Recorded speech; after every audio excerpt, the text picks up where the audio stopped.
so what I do is I support people to increase their innate ability of self-healing. So I'm really passionate about our innate ability of self-healing physically and mentally. And I created a 6-month program where I hold my clients' hand on their way to better health, because most of us really know what we should be doing, but putting that into place is not always that easy.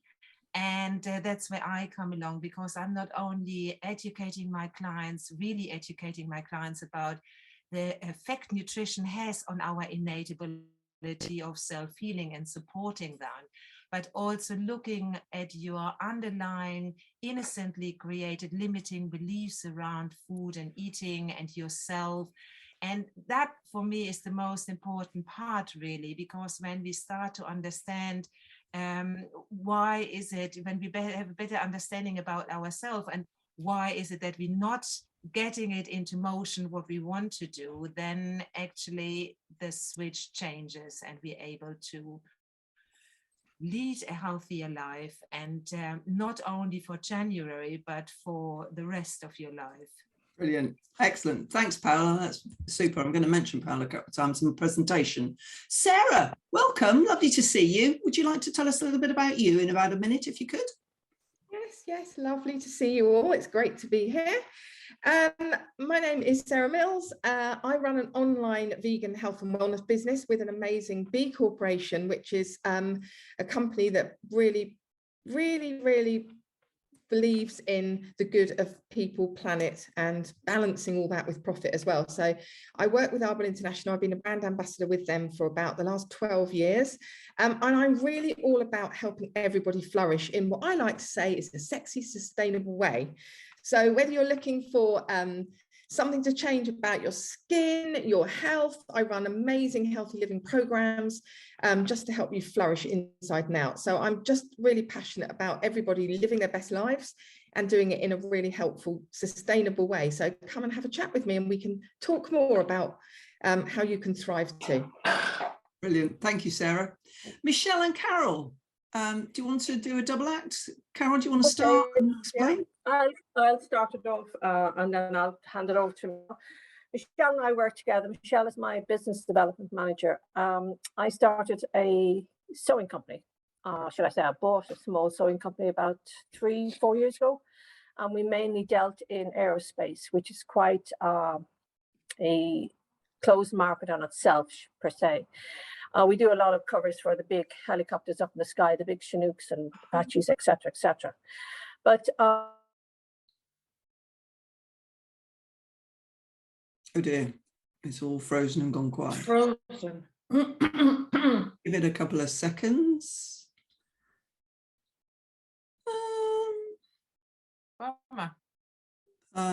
Right. Okay. Executive decision. Sarah Ware, you're there. You're unfrozen. Oh, hold on. Oh. You're back. Yeah. So okay. Where did I get to? We got as far as the covers on those Chinooks. Okay, right. So then I wanted to get into something creative. So we launched Tika Lily, which is a clothing and household textile company. We're only going now. We're coming up to the end of our first year, so it's been quite insightful. As in, it's totally different. The other end of the spectrum.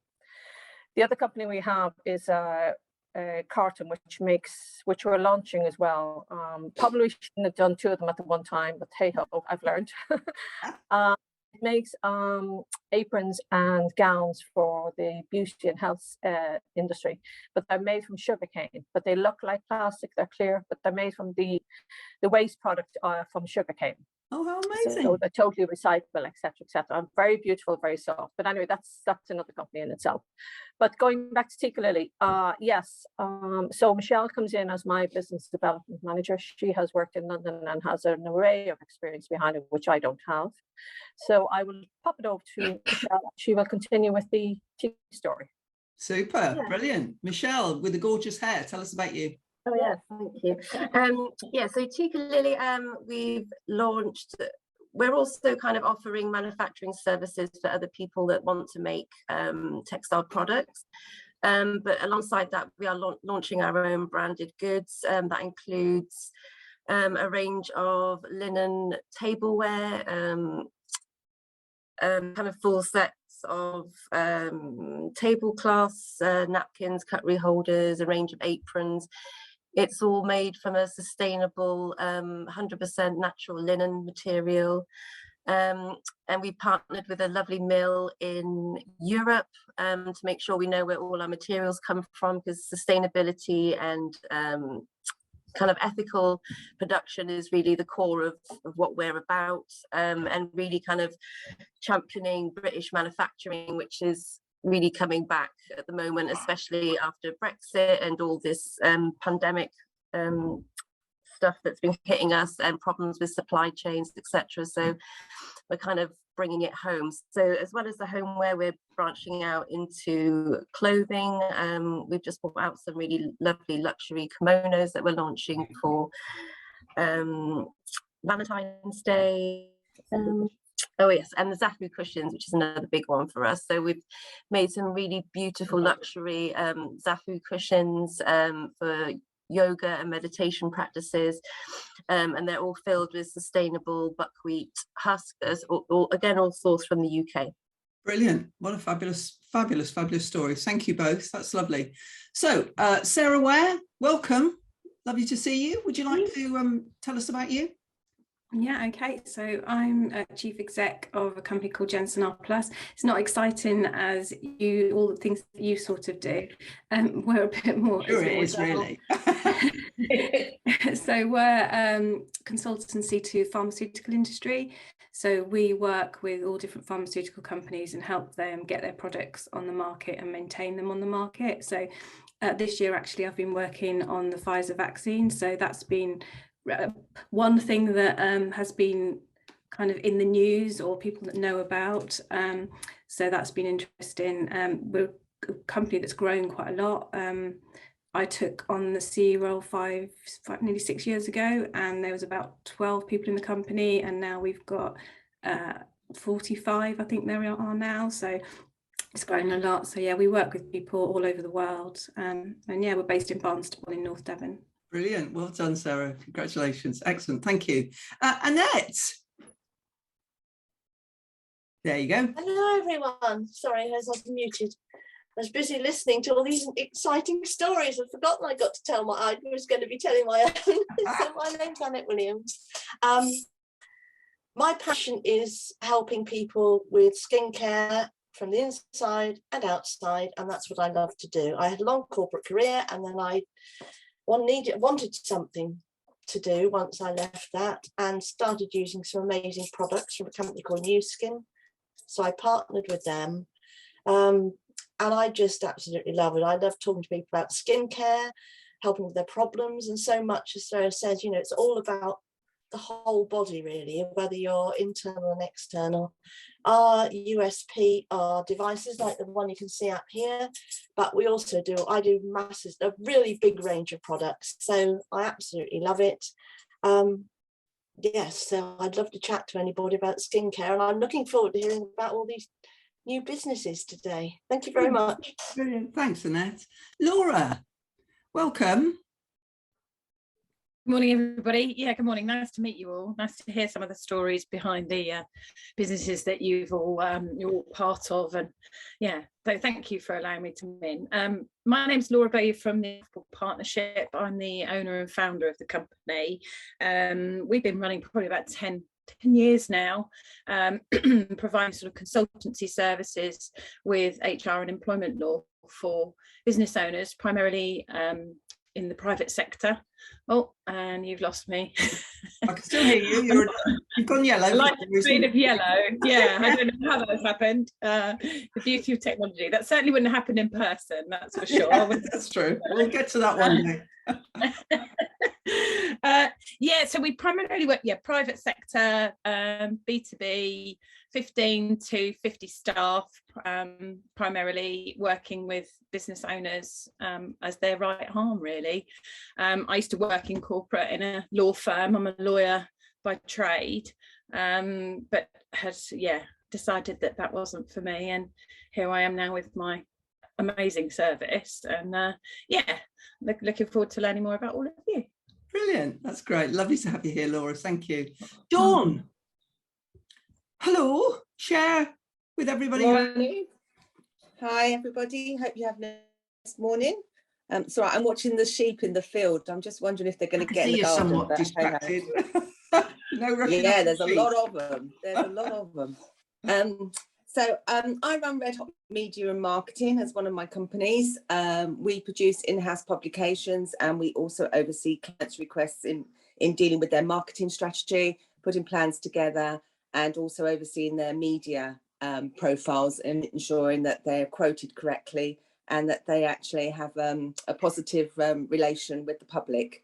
We're busy at the moment because it's the new year, so why not have a crisis literally on the 4th of January, and we managed to get it. So we're actually in the middle of a big lawsuit at the moment. Oh gosh. Because we're being sued for a story that we put up, which is obviously part of the whole process of the media.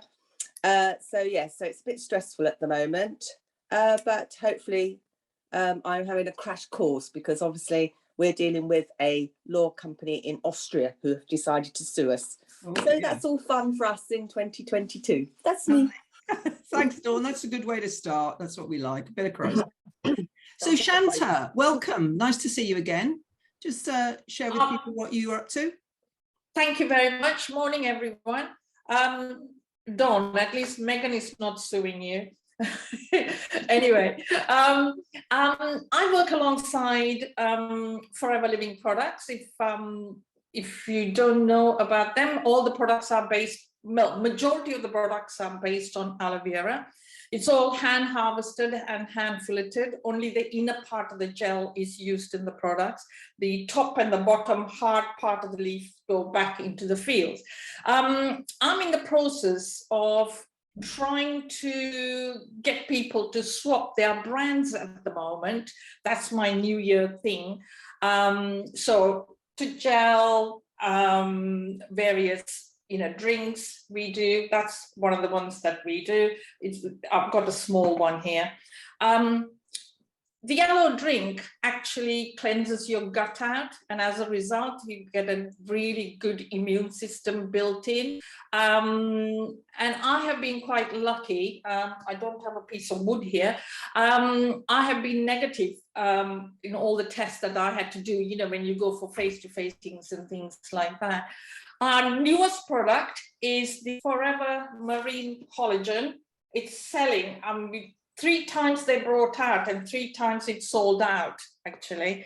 It's a box of 30 in there. And that's another thing that we are promoting at the moment. And I mean, apart from the skin, it has definitely helped my knees quite a bit, actually, because I do quite a bit of Nordic walking. And I didn't know that you start losing your collagen from the age of 25. It would be something like 40 or something like that. And I didn't know that. So that's what I'm doing. So if anybody wants to swap any daily products, shampoo, toothpaste, whatever, just give me a shout. That's me, Shanta. Thank you. Shanta, thank you so much. Ladies, do feel free to pop websites or anything into the chat or any questions you've got from other people. Sarah, I've made you a co-host if that's okay. Ilse has said she was coming. There's a couple more people that said they may be a bit late. So I'm going to start the presentation to maximise our time. So if anybody does pop in, if you could let them in for me, I would be most obliged. Okay, so let's get going with a bit of, oh, I wasn't expecting that. A few more. There we go. We are going to talk, the reason you're here is we're going to talk about smashing your goals. And that means all sorts of different things to different people. I'm a huge fan, as you would expect, those of you that know me or have heard of me, that the support of other people, particularly other women, is absolutely amazing. That's one of my favourite sayings that we use a lot around our network, is behind every successful woman is a tribe of amazing women who have her back. I don't think you can underestimate the power of support from other people. And we are going to talk about that in the presentation. As I said, I will share the presentation with you in a follow-up. I just want to start with talking about some of the important ingredients, and something that I think is really important to enable us to achieve anything, any level of success, is is the importance of confidence. I want us to talk, first of all, think about achievements, because our achievements are what builds our confidence. And for anything in life, if we've got high levels of confidence, self-confidence, personal confidence, whether that's within our professional role or at home in our personal role, it really helps us in achieving what we want to achieve. And as I put together this presentation, I reflected a little bit on myself and thought I spent 30 years in a fairly male-dominated organisation in my career, and I reached a very senior leadership role. And I have to be honest with you and say most of the time that was not as a consequence of planning or setting goals or thinking about where I was going. I won't say it just happened, because there's in any work, whether you're running your own business, whether you've got career, there's a lot of hard work that's necessary. But I didn't particularly think about goal setting, other than the support from other people around me who suggested to me that you might want to go a little bit further. So I reached that towards the end. Yes, there was a lot more planning, but probably not as a consequence of setting particular goals. However, after 30 years, I was fortunate enough to be able to retire. And that's when I set up my company, Successful Women, a couple of years later, in 2014. And then I really did start to set some goals. And I was fortunate I'd been involved in a women's development program that was very much about personal and professional development. We talked a lot about goal setting on that program. So I had an inside track, if you like, on what I was going to do. So what did I do? And I'm going to list, not for the sake of wanting to big myself up, but just to give an inkling of what you can achieve, because what I've achieved is not as a consequence of having lots of experience. And so often when I talk to women, if I'm doing some coaching or some mentoring, there is an expectation that you have to have experience to do some of this stuff. So in 2014, I wrote and published a book. In 2016, I set up a podcast. And that's still going. In 2017, one of my stranger ideas, I climbed Kilimanjaro at the age of 60. In 2018 until 2020, I set up awards for women, the Successful Women in Business Awards, ran the whole system and the award ceremony. And in 2021, last year, thanks to the support of Paula, I lost 2 stone. Now, I've done all of that with no knowledge, no previous knowledge. What I've done is thought about what I want to do. I've set some goals, I've set action plans, and I've achieved them. There are other things that I've planned to do that haven't gone so well. But my point about this is the reflection on that has really motivated me to think, right, what am I going to do in 2022? And I think so often when we're running businesses, when we're employed, we forget about what we've achieved, and that really can build our confidence. So what I want us to do, or I want you to do, because I've just done it and I've shared that with you, is to write down your achievements. So I'm just going to give you a couple of minutes to think about, it doesn't matter about the span of time, what have you achieved? And most importantly, what qualities have you had inside you have been beneficial to you for those achievements? Because I know my determination to finish something that I've started or to get things done is what's carried me along when I've written a book, started podcasts with absolutely no knowledge and having to go around and find out about them. So I want you to write down what your achievements are and what qualities you've used or you've needed, what qualities you possess, and then we're going to share them in the breakout room. So I'm just going to give you a couple of minutes to do that.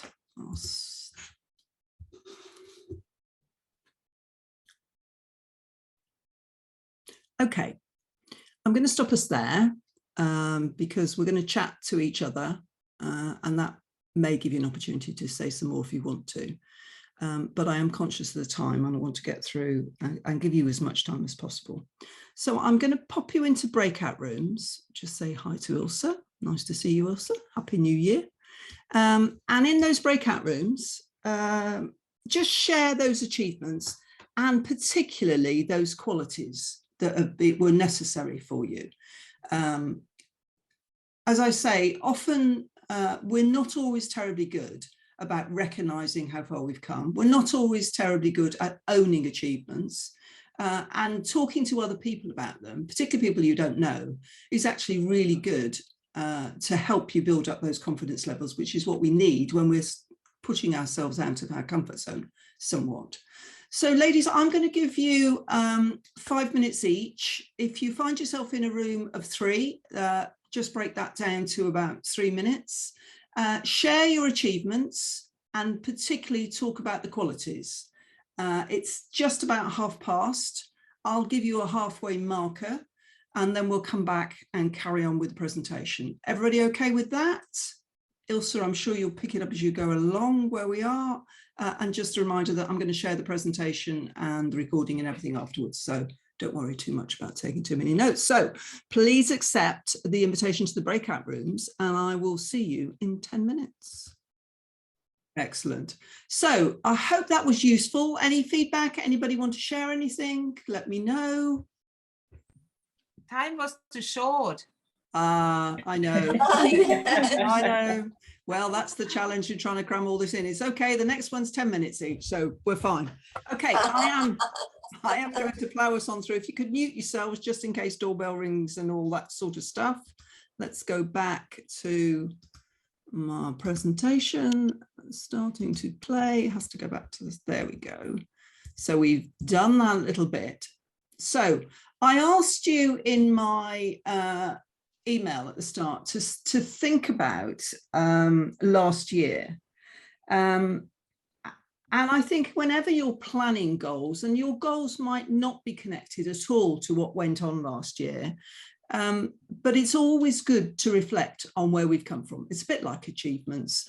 And I think it's helpful to think about some of those questions. So obviously, aside from the obvious and this pandemic impact, and I know for some, that may be impossible to separate. For me, it had quite a cumulative impact over the 2 years because we made a really difficult decision to stop our Successful Women in Business network, kept the members club going, but we closed our network because so many of our members were impacted upon by the pandemic. And the real success for us has always been that energy that's created in face-to-face room, and that's become more and more difficult, although I'm quite optimistic that this year might change. So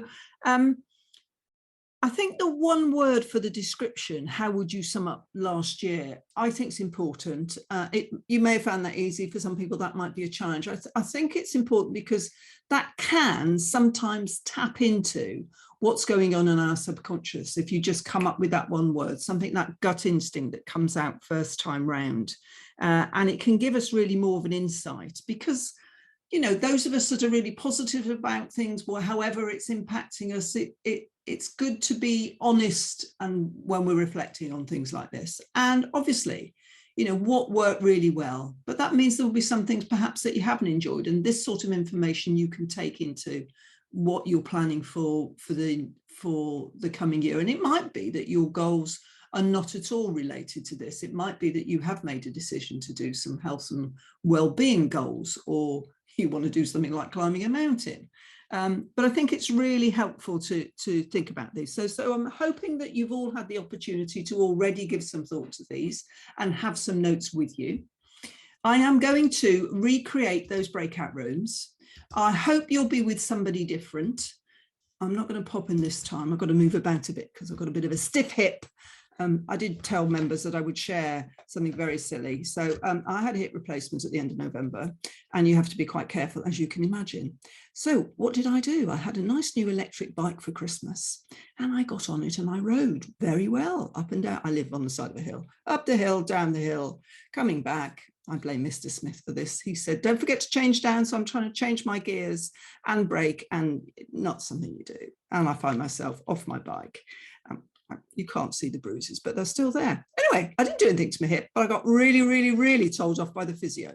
So yes, I had promised to tell members that little escapade. We haven't done the Christmas stories, but that's mine. So I'm still having to move around a little bit rather than sit still for too long. So ladies, I have recreated these breakout rooms. I want you to go in and talk to somebody else about the answer to those questions. You won't have time to do everything, but think about teasing out some of the things when people are talking to you. I like the one word. Think about that one word. Think about what worked well. Yeah, and just sort of support each other in teasing out some of those things about last year. 10 minutes each in this breakout room so that you can sort of dive a little bit deeply into this, because this is really quite important, that reflection before we start. I do a bit more presentation and there's a bit more of it to keep you going with some tips and ideas and some thoughts after this. Lovely. Now Karen's joined us, so I said to Karen that I'd give her just a minute to just introduce herself to people. And sadly we can't go round the whole. In fact, Ilse can do the same because she was a little bit later too, and then we all know who's in, well, most of us know who's who in the zoo. Karen, over to you. Just a minute. Thank you, Gail. Thanks for having me, everyone. So sorry, I'm the naughty one. I was late. I thought the meeting started at 10. Not a very good start. But my name's Karen. I'm the owner of Solace. We're an office management business, team of 3 of us ladies at the moment, looking to grow over the next whatever period. But basically we offer any sort of office management. Our main thing is that we do bookkeeping. So we do bookkeeping, payroll, that includes VAT returns. That's sort of our mainstay. On top of that, we do any office management tasks. So we have clients that we do their bookwork for. We can do all of it or some of it. And then they might say to us, well, actually, can you take our phones for us? So we'll have the phones diverted in and we'll do a bespoke telephone answering service as well. And they might ask us to do any admin work. So we've got clients where we're basically their office. So when their customers call in, they call into us and we deal with all of the admin side. We book appointments, yeah, anything really. So basically it's a throw it at us and we can hopefully deal with it. Excellent, that's what we like. Yeah, so it's going well, but hopefully looking to grow it. Excellent, well that's what we're here for then, thinking about the coming year. Well done, Karen, thank you. Ilse, do you want to just share with people your lovely project? Hello everyone, I'm Ilse. I run the Children's Health Project, which is a community interest company, and we work with schools. We train teachers to teach health and wellbeing and give them as many resources as we can. Everything's online. We have like an online membership community, which I was just saying to Laura is a bit of a challenge with teachers because we're not used to working like that, but it's going well. We're just coming up to renewals and it's mixed, but I'm feeling optimistic today, so we'll stick to that. Excellent, that's what we want. Optimism today, that's the day to have it. All right then. Okay, ladies, as I said earlier on, a bit of front-end delivery now for you. My thoughts on some of the research I've done. 2 subjects, my favourite subjects in my life, confidence and self-esteem and goal setting. And they are, as most things are, inextricably linked. So I've done a lot of research over the years into this, and I just wanted to share some of the latest thoughts with you. So back to screen share. Now I'm going to talk a little bit about overcoming barriers. I don't want to be focusing on the negative, but I think it's always helpful if we can address potential barriers that come our way, just so that we're prepared for things, because, you know, things happen every day, unexpectedly or otherwise.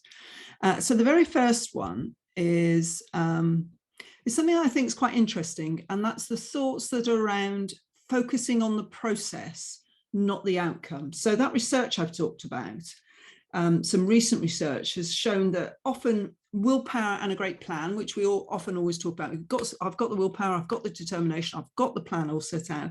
It's not always enough, because in reality, we often find ourselves procrastinating on the tasks so that we can avoid those sort of difficult emotions. And when we set ourselves challenging goals, and I am going to recommend challenging, stretching goals, you know, something like securing a promotion if you're working in a company, if you're running your own business, you want to double your staffing, you want to double your income. Maybe if you just want to write a book or run a marathon, you know, they're all stretching goals. Those fears and anxieties, those internal negative scripts that we often have, they can all come into play when we start thinking about something that's important to us, especially if we've spent time, as we often do, with resolutions at the start of the new year. They can all get in the way. And they can often result in procrastination, putting it off, which adds yet another layer of self-criticism. Or you might be affected by another behaviour that, to be honest, crosses my way sometimes, which is perfectionism. And that can hinder you because, you know, there's got to be an ideal time to start this if I'm going to do it properly. And that's probably not now. So we can put it off. So research says to us that if we are focused on the actual process, then those managing of our emotions become less important. I mentioned earlier on that I climbed Kilimanjaro in 2017. And what that meant for me was I've never climbed a mountain or done anything at that length before, certainly, you know, being somewhat older at the time. So I had to do a lot of training.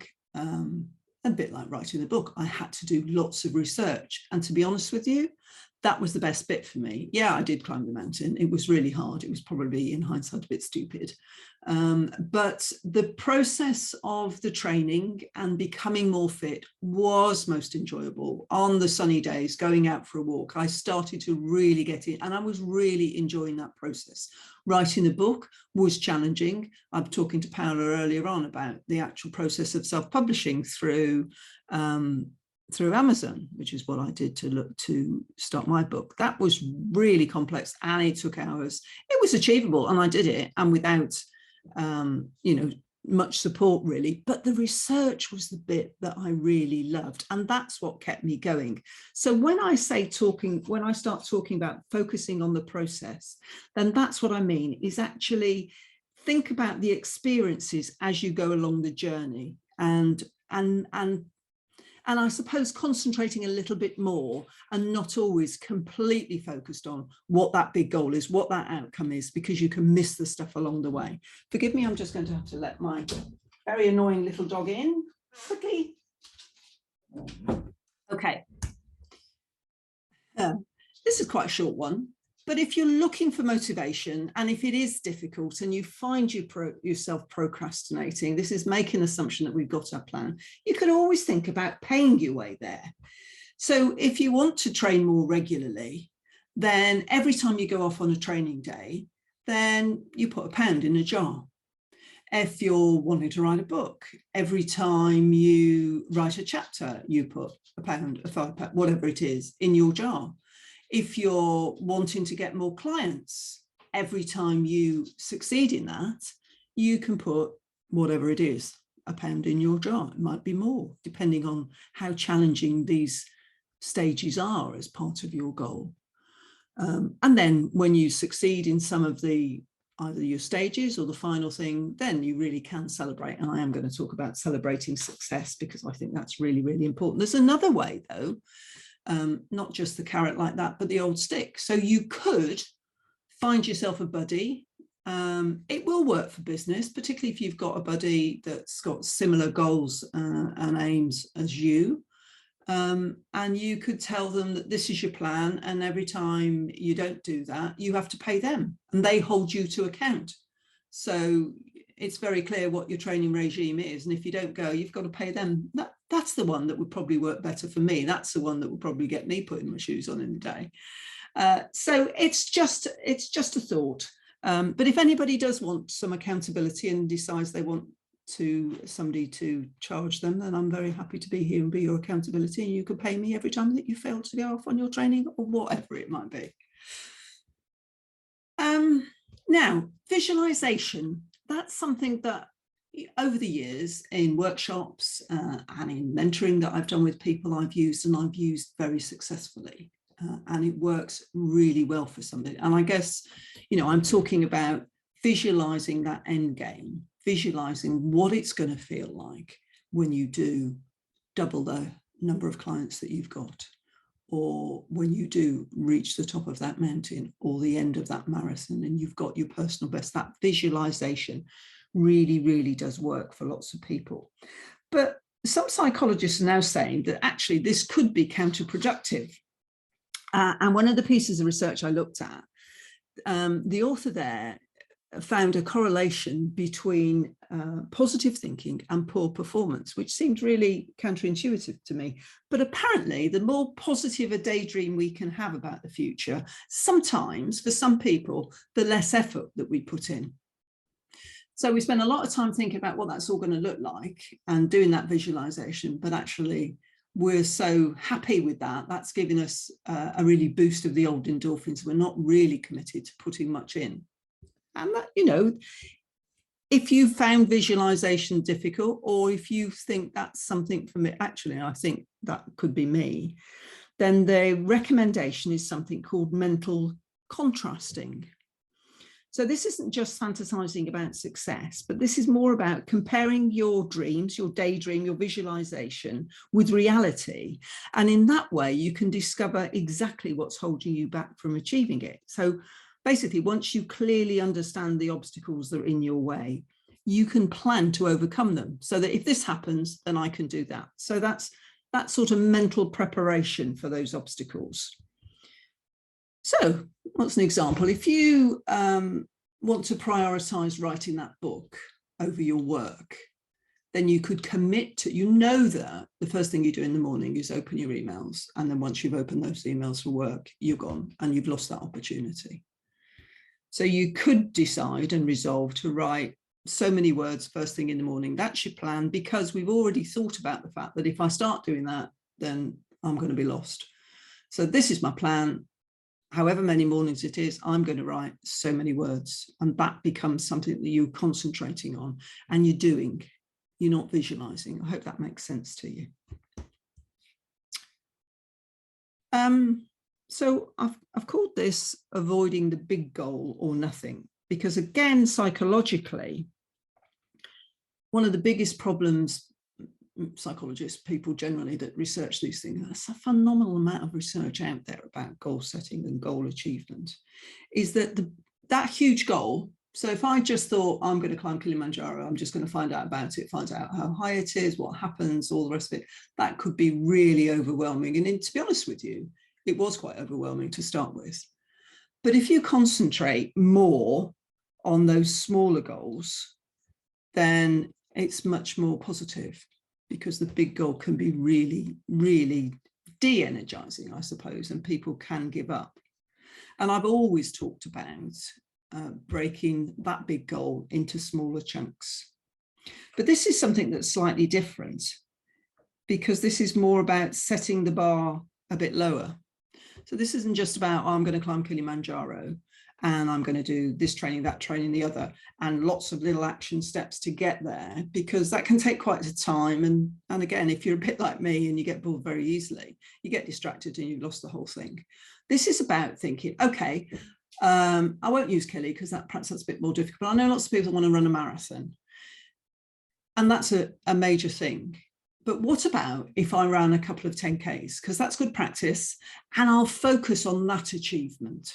What about if I write half a dozen chapters for this book? I'm not going to write the whole book, however many thousands of words that might be, but I'm going to write half a dozen chapters because I've got that in my head and I know where I'm going. And what's been suggested is that this gets you into the mode of doing what you want to do, your ultimate goal, but also it might be that you've done a couple of 10Ks. I say that very easily, as if it's something I could do, and it's not, I promise you. But you might decide after that, actually, you know, I'm not really very keen on running and I really don't want to run a marathon, rather than go through that process and then 3/4 of the way down the line go, this is just not going to work for me. So it's just a different thought. I suppose it's exploring different paths, different possibilities, because sometimes, particularly at the start of the year, it's really easy to think, right, everybody's being positive. Everywhere you look on social media, everywhere you read online, if you're reading magazines or papers, everybody wants to throw out there, I've done it myself, what we're going to do for 2022. And it can be, I think it can be a real pressure. So this is more about thinking about what that goal might be and exploring different paths and possibilities. So, as I say, if it's running, if it's health and wellness, if it's things like that, it's actually dialing it down a bit trying some other things, and then that may well give you a real sense of, yeah, I'm really committed to this, I'm enjoying this, this is what I'm going to do. And that, of course, gives you the motivation to carry on and go further. Because if we're, and I am going to talk about stretching goals, that's not easy to say. It's no good doing something that you're going to finish in a week, because that's, you know, anybody could do this at any time. But if you're doing something like this, then you can actually decide if this is the right thing to do. I've got caught up with all this. I want to write a book. I've written a few chapters. I'm not sure about that long process, but you know what? This would make a really good course. Yeah, I'm going to do that. So it's just avoiding something major and not settling for something else, but always looking for other possibilities when it gets a bit challenging. And I think this is super, super important, is find your true supporters. So I talked you through the image at the start of the presentation. I'm a huge believer in having a tribe of supportive people around you and finding those people, the people that are really going to help you achieve that real and long-lasting success.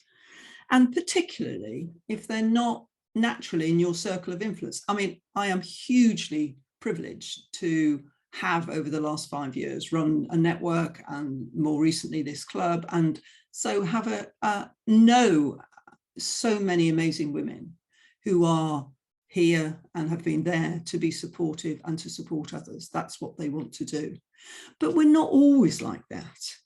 You know, that well-known phrase, you are the average of the 5 people you spend your time with. If you aren't naturally surrounded by supportive people, if you are maybe the only woman in your organisation, and sometimes it can be a bit of a challenge, if you are perhaps in your personal life not surrounded by people that want to jump up and down and support your new goals, maybe they're the sort of people that go, are you really not sure about this? Are you sure that's what you want to do? Is that really what you want to do? So when I'm saying find your true supporters, what I'm saying to you is make sure you know where you can find those people who are going to support you. They're going to be your cheerleaders when things get challenging, and they will, of course they do. We all have those days when we can't face the prospect of working towards what it is we've decided we want to do. Then find those people. And if you're not already a member of our club, then you could consider that, and I'll talk about that a bit more at the end. So you may or may not have read my blog on this, but this is the positive bit. This is the bit about how are we going to smash those goals. We are going to do a little bit at the end around setting those goals and what your goals are. But these are 5 tips from me, I think, that are important if you are going to be successful in hitting those goals, whatever they might be, and they're going to be different for everybody, I'm sure. So the first one, please choose goals that you love, because it's really, really hard to dedicate to success and make something important if it's not something that you really like, if it's something that somebody else thinks would be a good idea for you to do. And that sometimes we can get caught up in listening a lot to other people. It's great to have that support, but I think you should do this. You know, I think you should have that promotion. I think you should do that with your business. And actually, it's not really something that you love. So, you know, we talk about pursuing passions. We talk about pursuing our dreams. It's very clear for me that goals are dreams with a deadline. And it's so much easier to put the effort in if it's something that we love. I mean, I'm sure we've all heard about SMART goals: specific, measurable, achievable, realistic, time-bound. There's little point in setting goals, as I said earlier on, that you can complete in a week. It's got to be something that you're passionate about, that you love, and that you're prepared to put the effort in, because achieving anything, to make anything worthwhile, is going to require some sort of effort. And commit to those goals. And one of the key ways for me of committing to goals is writing them down. And I found a smashing bit of research from Harvard University the other day.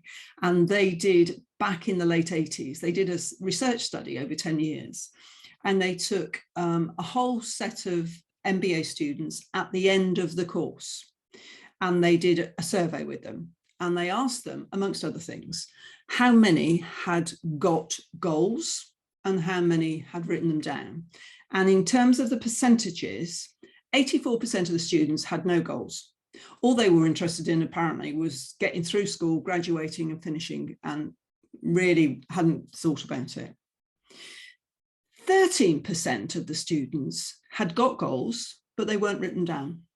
So they knew what their aim was, but it wasn't written down. And just 3% of students apparently had actual written down goals. So the researchers went back 10 years later. And as I say, this was amongst a survey of other things, but I found this really fascinating. They discovered that the 13% that had articulated goals were earning double the income of the other students who had not articulated any goals. And the 3% who had written down their goals and worked out what actions they were going to have to take were earning 10 times more than the other students. Now, yeah, I know it's one study, but it was a published study and it was done over a significant number. And I think for me, that really, really confirms what we probably know. Articulate the goals, write them down. The minute you write them down, they become more real. And it's ever so easy. I've done it myself. Oh, I think I might do that. I think I might do that. I've got a few things floating around in my head. I've not written them down. The reason I haven't written them down, because I know once I do that, I'm going to have to commit to them. But writing them down is not enough.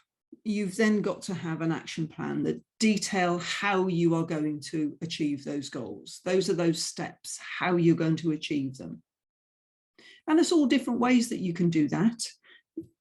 You know, we need motivation to do this. Read personal development blogs. I spend all my time doing that sort of thing. Listen to podcasts, personal development podcasts. The Successful Women podcast show, which is available on all platforms, is perhaps a good one to help you there.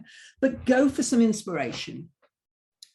You know, committing to goals doesn't bring happiness overnight, but at the end of the day, if you achieve what you've set out to achieve, then it is a fantastic feeling. The next one I've put there is tell the world. I've always favoured telling the world. When I talked about Kilimanjaro, it was, some of the members will have heard this story before. It was about 18 months, so it would have been towards the end of 2015. And I was at a networking event and I found myself with a group of women who coincidentally were all having big birthdays in 2017. So there was a woman who was going to be 30, 40, 50, and I was going to be 60. Just out of nowhere, I mean, we'd had a few glasses of champagne, it's got to be said, but how that happened, I do not know. So we came up with this idea that we needed to do something. And I think I probably suggested Kilimanjaro because it was something that was often talked about in the personal development programs I ran by women when they were talking about their achievements. The amount of people saying, oh, I've climbed Kilimanjaro. And I didn't, to be honest with you, I didn't even know where, I knew it was in Africa, but I didn't really know where it was. So I had this great idea. I came back and decided, well, if I'm going to do this, I'm going to have to tell everybody because I know that works for me. I know that's going to hold me to account. So I think I created a Facebook page, training page, all those sorts of things. And to be honest with you, it worked because over the next, well, I don't know, it seemed quite quickly with 3 months or so, every single one of those women dropped out. Probably just sobered up and dropped out the next day, but didn't tell me straight away. So that kept me going. I found somebody else, a good friend of mine, who also was going to have a big birthday, and she and I did that together in a group. So for me, telling the world worked, but it doesn't always work for everybody because psychologists will say that if you are perhaps your self-confidence isn't, you're not at the top of your game in that area at the moment, it might feel better for you to keep that information confident, because if you do tell everybody, that's just going to put more pressure on you. So, we tend to know the types of personalities we have. And I know for me, if I go around and tell everybody this is what I'm going to do, then that's likely to keep me on track. But again, that is about a personal choice. The next one is set deadlines. So I've said earlier on that a goal is a dream without a deadline. It becomes a goal when you set those deadlines. And if you don't set deadlines, again, you're unlikely to achieve them. Yes, write it down. Yes, set action plans, but without some sort of commitment, some deadline to hold yourself to, that can easily drift once again. And it will make your action plan realistic. And the other thing about setting deadlines is you might have an ultimate deadline, but if you set deadlines for your small intermediate steps, then that means that your ultimate deadline could change. So as you work your way through, I said earlier on, all sorts of things can cross our paths, can push us off. I had my hip replacement in November. I got all sorts of ideas what I might do this year. I like to play golf. I wanted to get my golf handicap down. Well, I haven't been able to play golf for a couple of months, and I'm not going to be able to, having thrown myself off the electric bike, for a couple more months. So I know that I am going to have to move some of those, I haven't written them down yet, but I am going to write them down later this week. Some of those actions, because there are different actions I've got to take. It's not just about keep whacking the same ball in the same way. I've got to do other things, and some of them are going to be a bit challenging for me. So it's an important part of the process to review how far you've come. We talked, didn't we, a bit earlier on, you talked in the last breakout room about things that work well. The people that supported you, things that didn't go quite so well. If we factor in some sort of evaluation in as we reach each step in our plan, then that will help us plan better. So again, yeah, I've got a plan, but it's not about set in stone. Let's at the end of each step think, what worked? Some of that didn't work very well. I didn't enjoy that. And I know if I carry on doing it in the same way, I'm going to end up going off track, because actually I'm losing the will to live over this. So again, an evaluation, and you know, some people love lengthy evaluations. It doesn't have to, it just could just be taking half an hour to stop and look at what you're doing, where you're going, business, personal, whatever it might be. Think about what's working. Think about whether the person you've chosen to be your buddy to help you is actually being supportive. We can change anything as we go along, but it does help to make sure that you evaluate. It's important to think about what we've done, how we've done it, and what you've learned. And as I said earlier on, it's about enjoying that process. Yes, some things are difficult, and stretching goals require often a lot of hard work and commitment, and that's not always easy, and that's not always pleasant. So although it needs to be fun, although you need to enjoy the process, we've got to factor in the work element part of it. So just looking for those lessons as you go along your journey and reflecting on them, and if necessary, tweaking things. And reward yourself. I love this.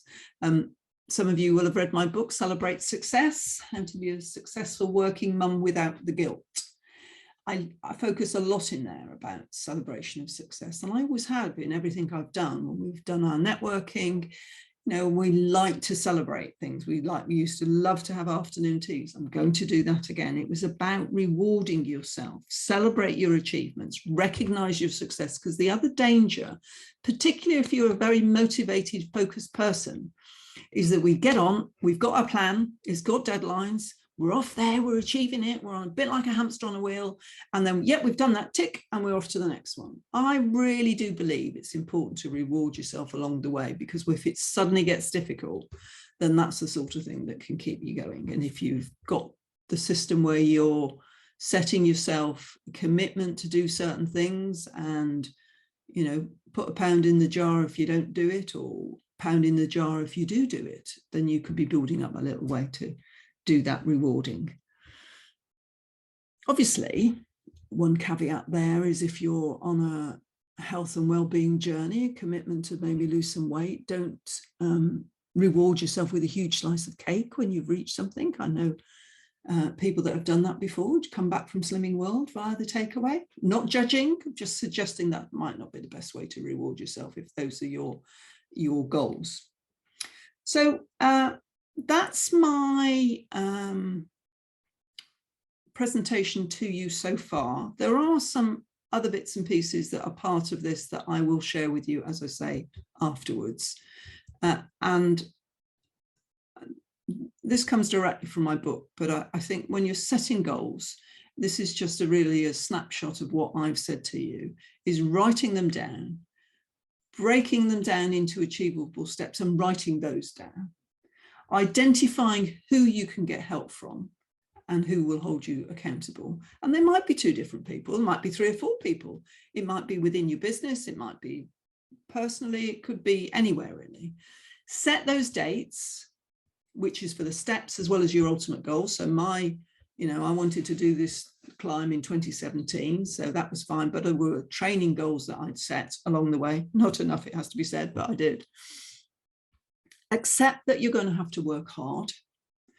And please, please, please allow yourself to fail, because it's, the world isn't perfect. Most of us aren't perfect.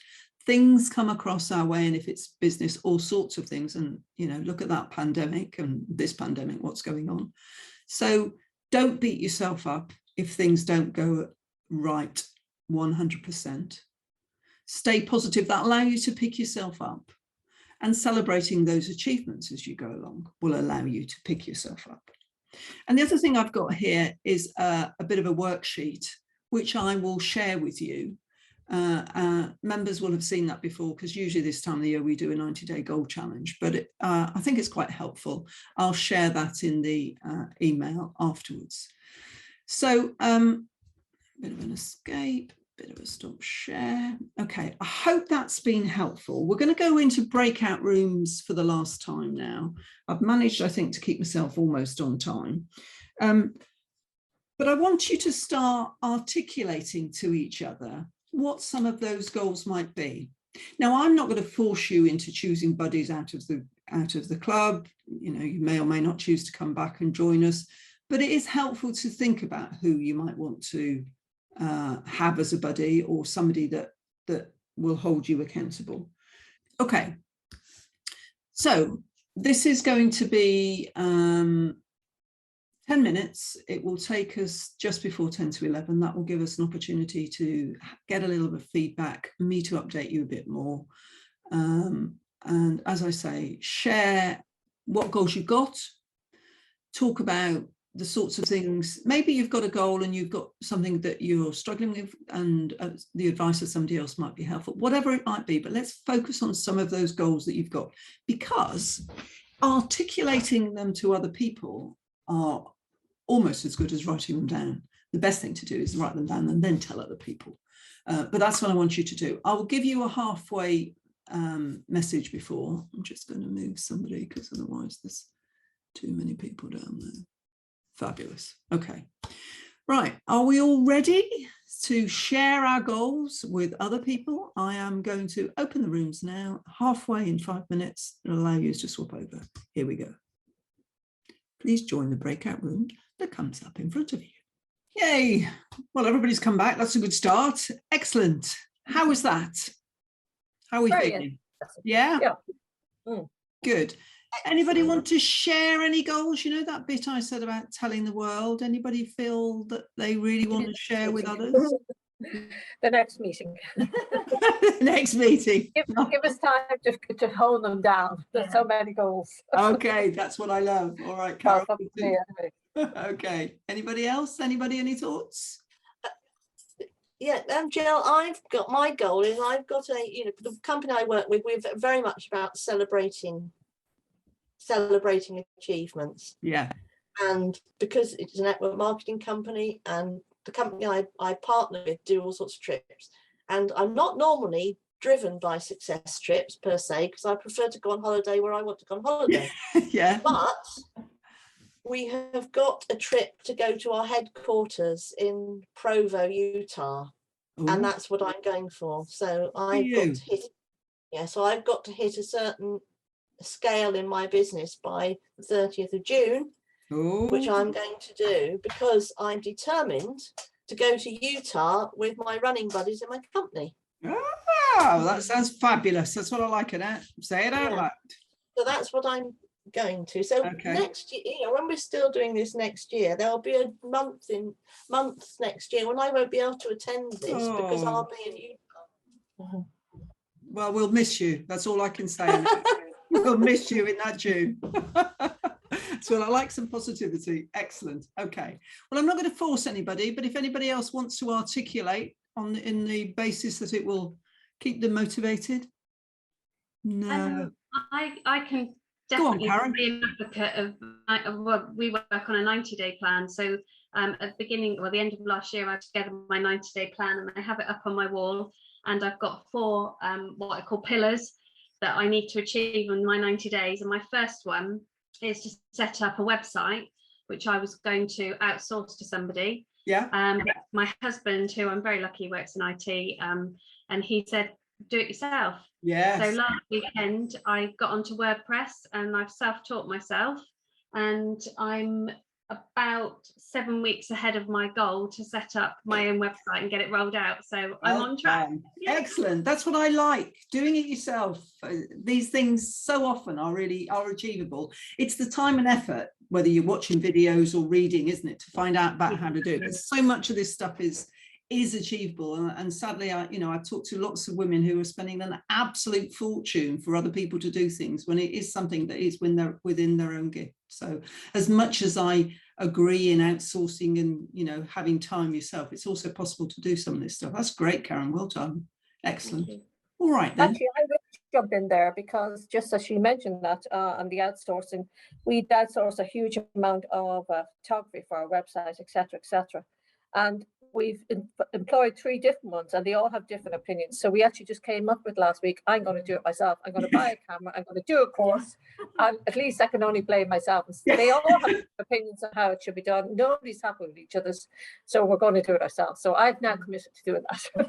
Well done, Carol. Yeah, and it's different for everyone, because there are arguments on both sides. But, I've always struggled with, it has to be your voice. And if you're a bit of a control freak like me, and, people have different views. So it's that finding that balance, isn't it? That you're not spending all the hours in the world doing something that's not actually, bringing the money into the business, versus having something that you're going to be really happy with that's going to make a difference. So yeah, good for you. Well done. Okay. Right, ladies, I like to keep us on time. We've just got 5 minutes. I just want to say lovely to see the members that are here today. It's great as always to see you, but just a little bit of a pitch to those of you that aren't members of our club. You've been very welcome today. It is lovely to see new faces and meet new people, and hopefully we can continue those connections through LinkedIn and elsewhere. But I just wanted to give you a little bit of info about our members club. It's quite a small select club, because it's, for me, having that personal interaction with people is really important. And if there's 50 odd people turning up every time, I find that personally quite difficult to keep that level of engagement with. If you want to think about joining our club, it's £25 a month. For that, you get monthly meetings like this. So I have a website where one of the main things is my course on increasing your confidence and self-esteem, which sells for £75. You get access to that. There's also lots of training on there that we've done over the last 6 months or so, plus others that we did with our network.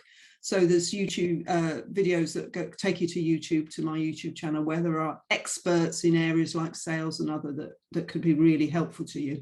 But I've also got a special offer, as I would have, wouldn't I? Which is, if you're interested, you can pay £91 up front and have 91 days access to us, the club. And in that, as well as what I've just told you, you get those sessions with us. You get 3 45-minute sessions with me to explore those goals. So if that's something that you think you want some accountability, I am really good at holding people's feet to the fire. That 91-day special offer, that if you started on Friday coming up the 14th, that will stretch till April the 15th, and that really would get you some focus on getting those goals. So think about that. I'll put it in the email afterwards, the follow-up email. We're a great bunch. There are additional members that haven't been able to make it today, so yeah, give it some thought. If we can help, we love helping as we go along the way. The only other thing I'm going to ask Sarah Mills is, Sarah, are you doing WOW? Do you want to give a talk to what your plan? I was just about to post that in the chat group.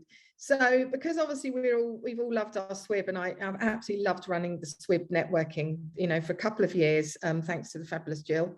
And then I decided that, you know what, I just want to carry on with a bit of the networking. So I am launching on February the 8th something called WOW Networking. So that's Women on Winning. I pop a link in the box. It's free. It's once a month on the second Tuesday of the month from I think we're doing 9:30 to 10:30, might be 9 till 10:45 for an hour.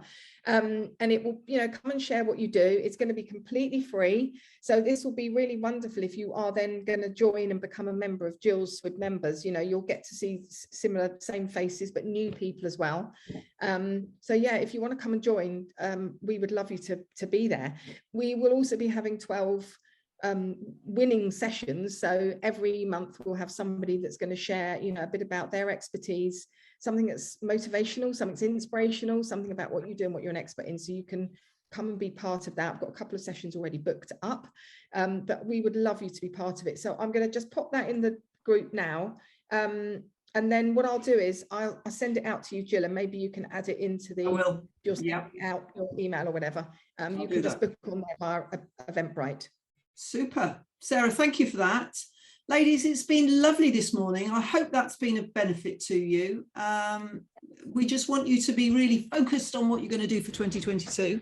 And if I can help you through the club, then please do let me know. As I say, that offer starts on Friday for 91 days and can really get you focused for those goals for the coming year.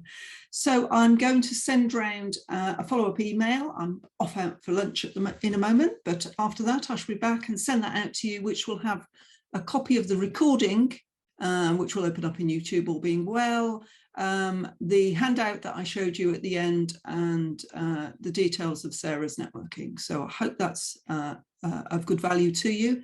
Lovely to see my lovely members as always, and lovely to see those new faces, and I hope we see you again. Thank you so much. It's been fab. Thanks everybody. Bye. Bye.